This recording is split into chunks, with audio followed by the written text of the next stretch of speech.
Hello दोस्तों, welcome back to our YouTube channel Guru Masti GNMT।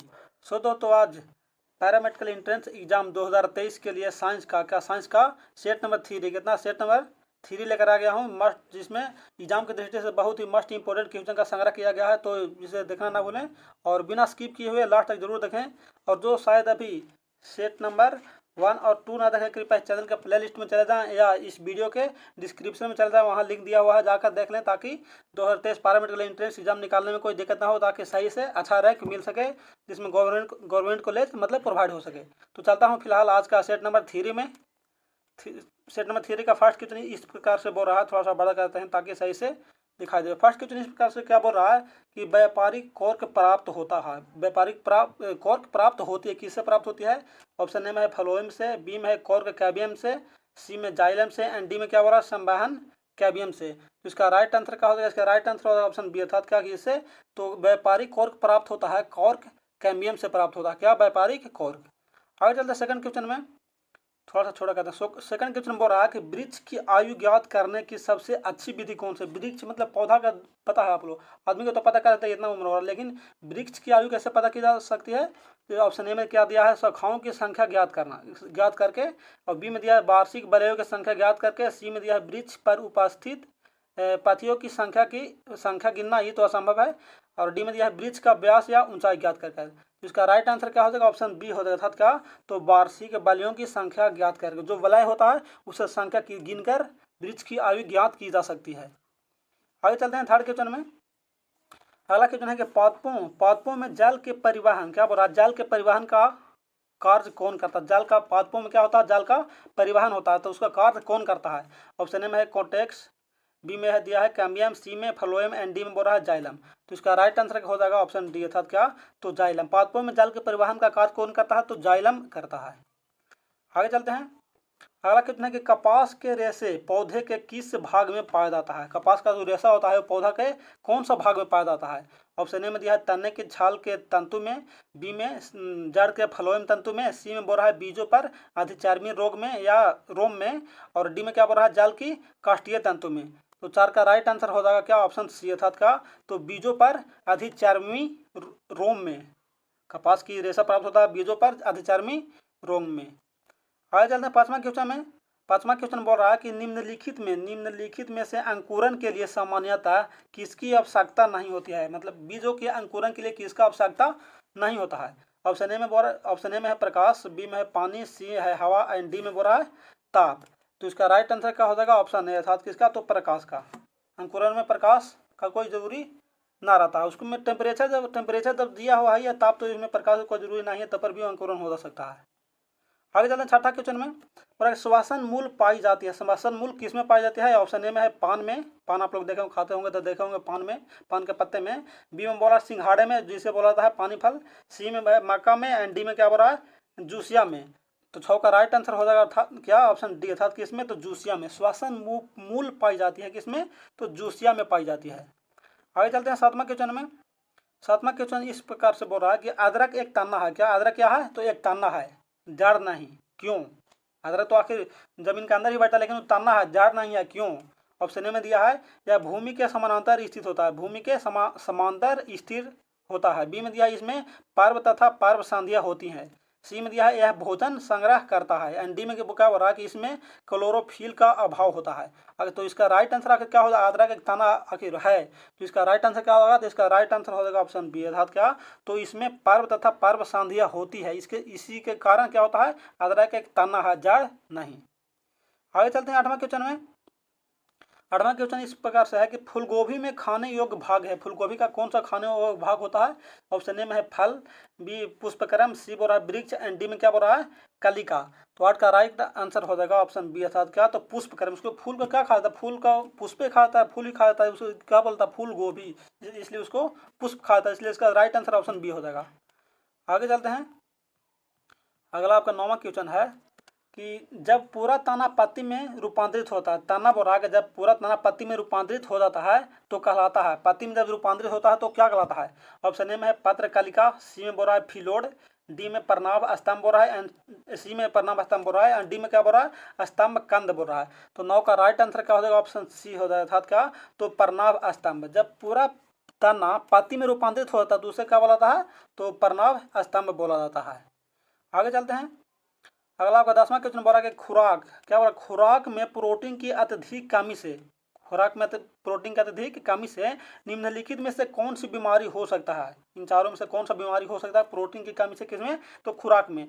Option A में है मधुमेह, बी है कैंसर, सी है क्वासियोरकर एंड डी क्या बोल रहा है अमीबायासिस बोल रहा है।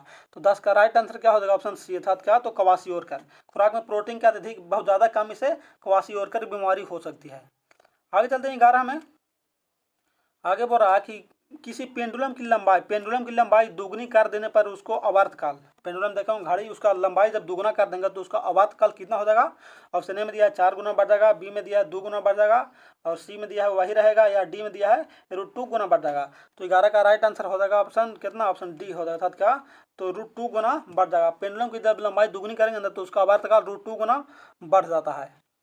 आगे चलते हैं 12वां क्वेश्चन में। और भारतीय विज्ञान संस्थान इंडियन इंस्टीट्यूट ऑफ साइंस स्थित है, कहाँ में स्थित है भारतीय विज्ञान संस्थान। ऑप्शन ए में बेंगलुरु में, बी में बोल रहा है मुंबई में, सी में बोल रहा है दिल्ली में, एंड डी में क्या बोल रहा है, लखनऊ में। तो इसका राइट आंसर क्या हो जाएगा, ऑप्शन ए हो जाएगा, अर्थात कहाँ में, तो बेंगलुरु में। भारतीय विज्ञान संस्थान कहाँ स्थित है, तो बेंगलुरु में स्थित है। आगे चलते हैं। आपका अगला क्वेश्चन बोल रहा है 13 का, मिलान करना थोड़ा सा छोड़ा कर देते हैं।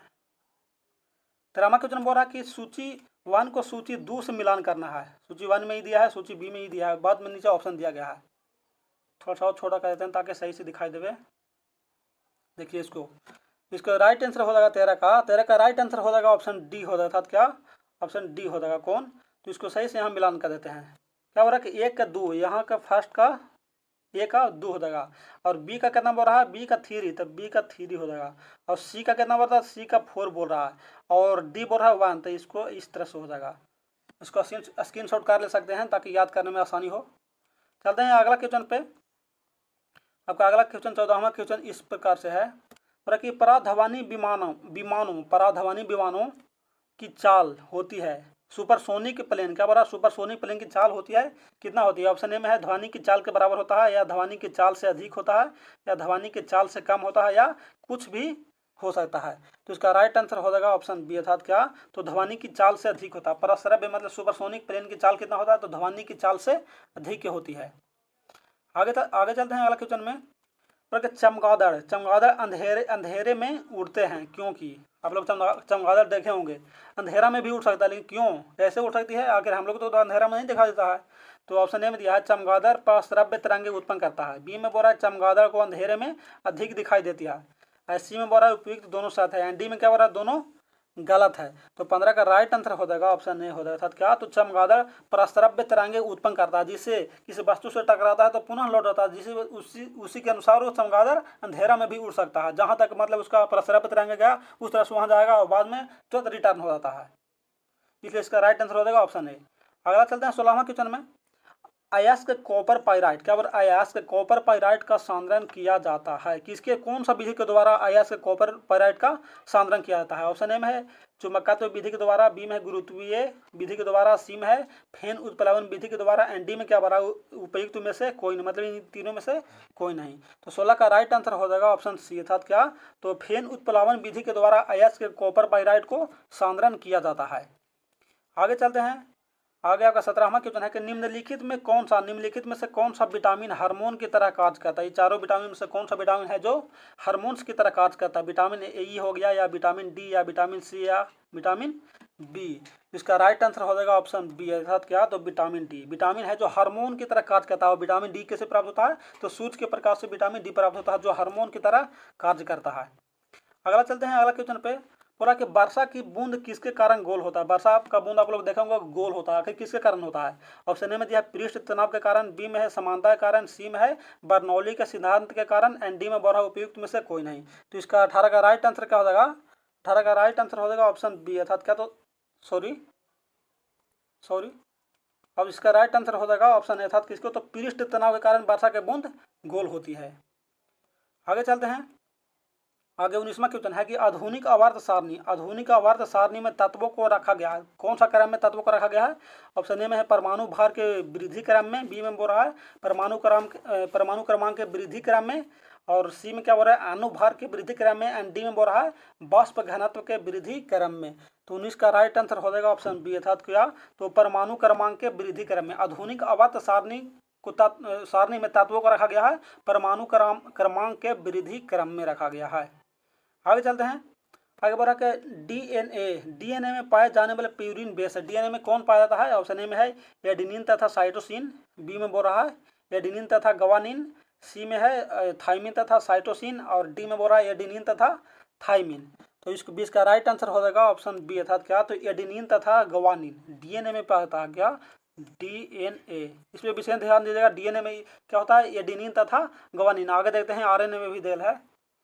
अगले चलते हैं, अगला क्वेश्चन बोल रहा है कि शुष्क सेल में विध्रुवा, क्या बोल रहा है शुष्क सेल में विध्रुवा का कार्य करता है।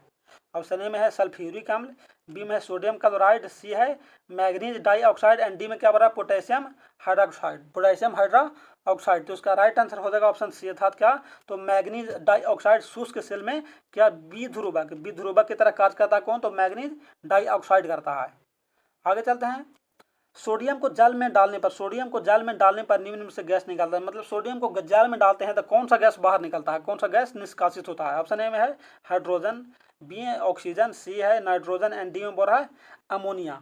तो 22 का राइट आंसर क्या हो जाएगा? ऑप्शन ए हो जाएगा, सोडियम को जल में डालने पर हाइड्रोजन गैस बाहर निकलती है।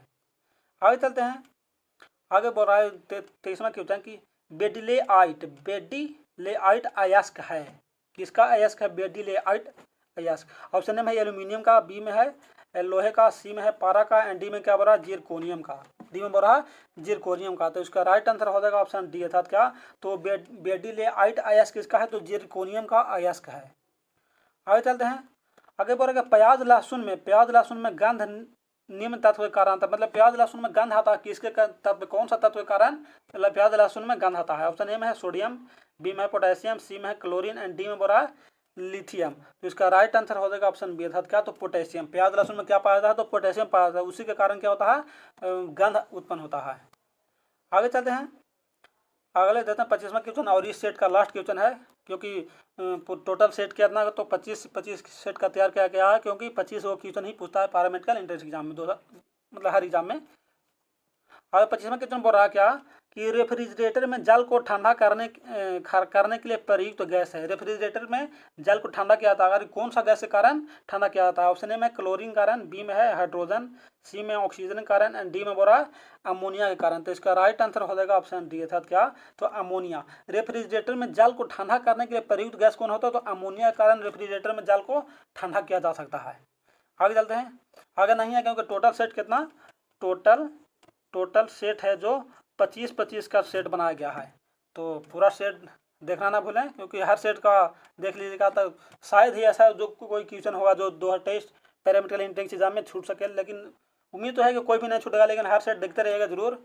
फिर मिलते हैं अगले क्लास के सेट में, तब तक के लिए जय हिंद।